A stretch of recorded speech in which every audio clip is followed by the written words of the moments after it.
May has the wheel today, and I am riding shotgun for the conversation as they start us off on the first concept now. Thank you, Erica. Cross-pollination is my favorite habit. Today is no exception. Every self-hosted AI YouTube tutorial shows you the same thing: install a tool, run a demo. Done. What those tutorials skip is the part that will cost you hours of debugging. The first time your pipeline fails at 2 in the morning with no error message. Last episode we covered the hardware stack, Docker, GPU memory tiers, and the break-even math. Here is what we're covering today: the full orchestration layer from script to upload, where the GPU compute actually goes. And the one stage that causes more failed batches than everything else combined. Lewis here.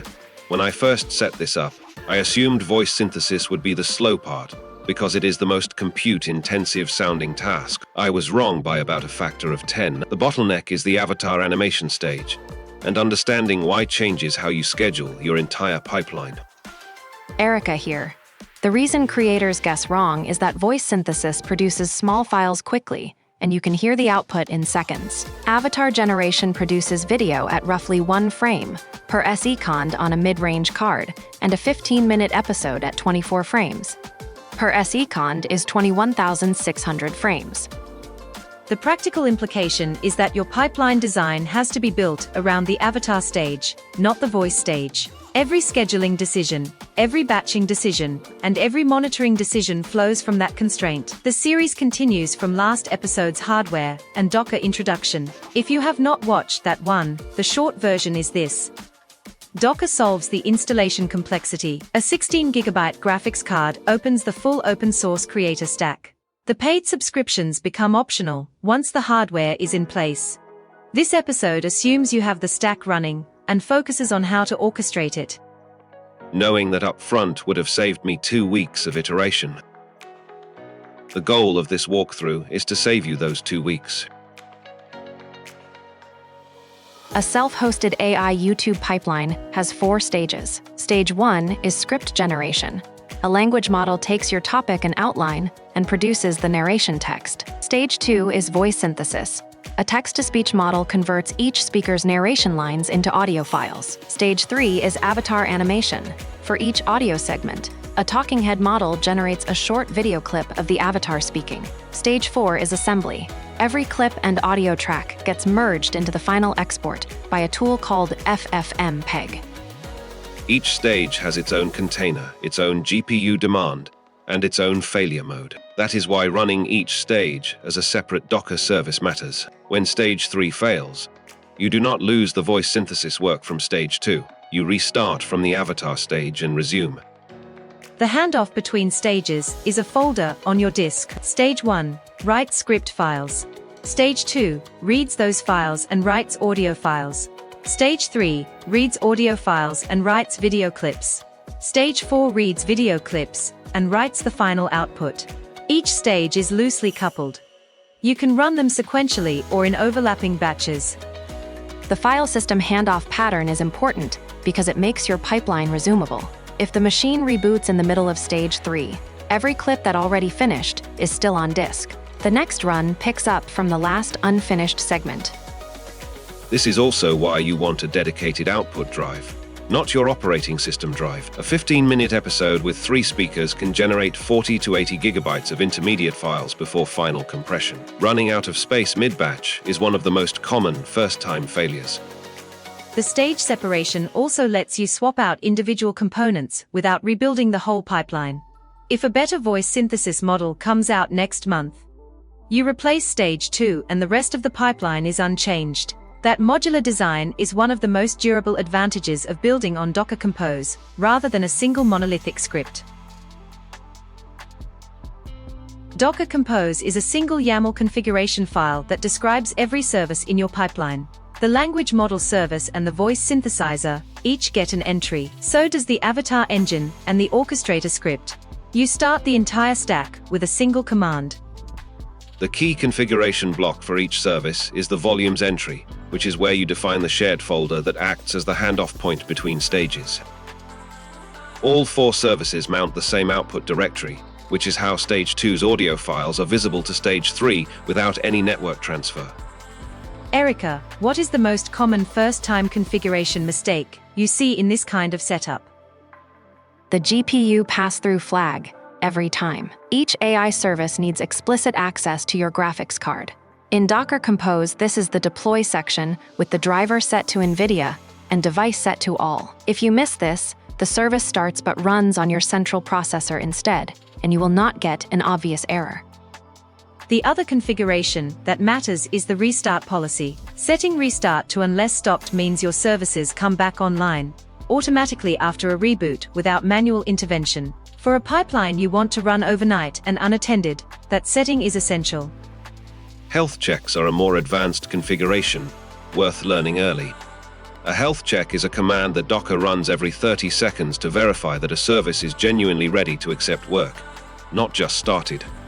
If your avatar service takes 90 seconds to load its model weights, a health check prevents the orchestrator from sending jobs before the service is ready. From an operational standpoint, the Compose file becomes your single source of truth for the production environment. When something breaks, you look in the Compose file first. When you add a new tool, you add a service to the Compose file. It keeps the complexity manageable as the pipeline grows. There is also a logging strategy worth setting from the beginning. Docker Compose can collect stdout and stdir from every service into a unified log stream. When Stage 3 produces a cryptic error at 2 in the morning, having a single log file with timestamps from all services is far better than hunting through per container logs. Set log rotation from the start, so the log file does not grow unbounded over months of production use. The voice synthesis stage takes two inputs, the voice reference file for each speaker and the narration text for each segment. It outputs one audio file per segment. For a 3-speaker episode with 40 segments, you get 40 audio files when the stage finishes. Lewis, walk us through the parallel versus serial decision on the voice stage. The question of whether to run all 3 speakers in parallel or in series depends on your graphics card. On a 16GB card, running 3 TTS instances simultaneously can cause memory contention and actually slow down total throughput. On a 24GB card, running them in parallel is usually faster because the idle time between speakers disappears. The optimal approach for your specific hardware requires a benchmark. Time both serial and parallel runs on the same episode. The benchmark takes about 40 minutes, and the result holds for every future episode on the same machine. Serial wins on tight memory cards, and parallel wins when memory is comfortable. That single data point eliminates a lot of guesswork as the channel scales. One production detail worth naming: the TTS service needs to know which voice reference file belongs to which speaker. The cleanest approach is a configuration map in your Compose file, speaker name to file path. That way, adding a new speaker to the channel is a one-line configuration change, not a code change. Quality validation after the voice stage is a good checkpoint to add. A simple script that checks the duration of each output audio file against the word count of the corresponding narration segment catches the most common failure mode, which is a silent or truncated synthesis that the TTS service reports as successful. One production practice that makes voice quality more consistent is running the TTS service with a fixed seed value for each segment, rather than a random one. The same text with the same seed and the same voice reference produces the same audio. That reproducibility means if you need to resynthesize one segment because of a script correction, the new clip sounds like it belongs with the original batch. This is the stage that surprises first-time builders. The talking head engine takes a portrait photo and an audio clip, and generates a video of the avatar speaking. Doing that for 21,600 frames of a 15-minute episode is a sequential compute problem with no good shortcut on a single card. A reasonable benchmark on a 16GB card is roughly 1 to 4 seconds of processing time per second of output video, depending on the model settings. At the middle of that range, a 10-minute segment takes about 30 minutes of GPU time. A full 15-minute 3-speaker episode takes 3 to 6 hours total. The pipeline implication: avatar generation is the stage you schedule to run overnight. Not interactively, you trigger it before you go to sleep, and the finished clips are waiting when you wake up. Any workflow that assumes you will sit and watch avatar generation complete is going to create friction that kills your publishing cadence. One operational detail. The Avatar service benefits from a warm-up period. On cold start, model weights load into GPU memory, and the first few segments take longer than subsequent ones. Running a short warm-up clip at the start of every batch avoids having your first real segment finish slower than expected and throwing off duration estimates. Lewis, what is the monitoring setup you recommend to catch a stuck batch overnight? The monitoring approach for avatar generation is a progress file, a simple text file that the generation script updates after each segment finishes. An external watcher script checks that file every 5 minutes and sends a notification when the batch completes or when the file stops updating. A practical debug tip for the avatar stage: if generation is running visibly slower than your benchmark, check GPU memory usage first. Another process claiming video memory, a web browser with a hardware-accelerated page, or a game running in the background can all cut avatar generation speed by 30 to 50%. The avatar engine does not error out in that case. It just slows down, silently.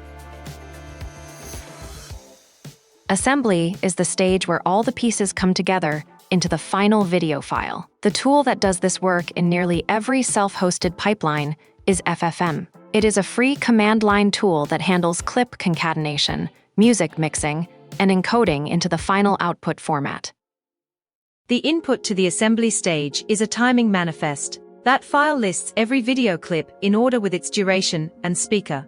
It also specifies the background music track, the graphics overlay, and the target resolution and codec for the final export. Assembly is usually the fastest stage. A 15-minute episode with 100 clips typically assembles in 3 to 8 minutes, because FFmpeg is doing concatenation and re-encoding, not model inference. The heavy compute work finished in the avatar stage. One encoding decision that matters for YouTube: target H.264 at the bitrate YouTube recommends for your resolution, not the default FFmpeg compression. YouTube re-encodes everything anyway, but starting with a too high or too low bitrate affects the quality of that re-encode. The YouTube Creator Academy documentation lists the recommended settings. A quality check at this stage is to scan the final video duration against the script word count projection. If the video comes in more than a minute shorter than the projection, the most likely cause is a silent audio segment that was not caught at the voice stage. Catching that now avoids uploading a defective video. Automation note: the assembly stage is also where you generate the chapter's data. The timing manifest already has the segment start times, so extracting the chapter timestamps and writing them to the metadata file is a 2-line addition to the assembly script. One assembly detail that affects long-term sanity: keep the intermediate clip files until the assembled video passes quality review. Then, clean them up. Deleting clips immediately after assembly to save disk space sounds efficient, but if the assembled video has a timing error or a corrupted segment, you have to rerun the entire avatar generation stage to recreate the clips. The disk cost of keeping clips for 48 hours after assembly is worth the avoided rerun. Imagine you finish writing a script at 10 in the evening.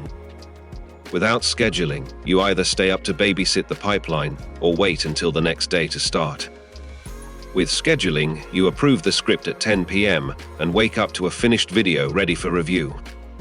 On Linux and MacOS, the scheduling tool is called cron. It lets you define a command and a time pattern, and the operating system runs the command automatically on that schedule. On Windows, the equivalent is Task Scheduler, which has a graphical interface and the same capability.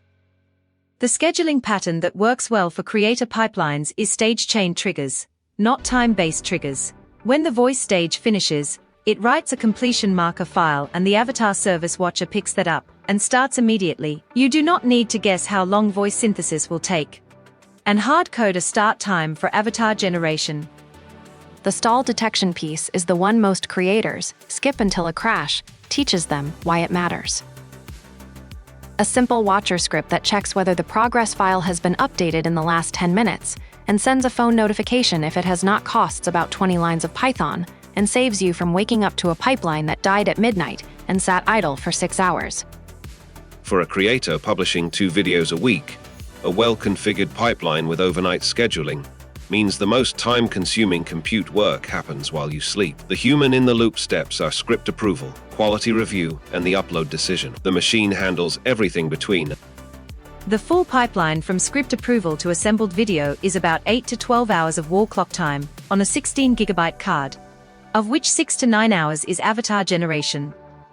That is your operational unit. Approve the script by 10 p.m., review the assembled video by 8 a.m. One last scheduling note.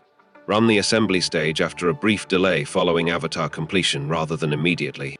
Give the file system 1 minute to flush all the clip files before FFmpeg starts reading them. That eliminates a class of intermittent errors where assembly reads a clip file that the avatar stage has not fully closed yet.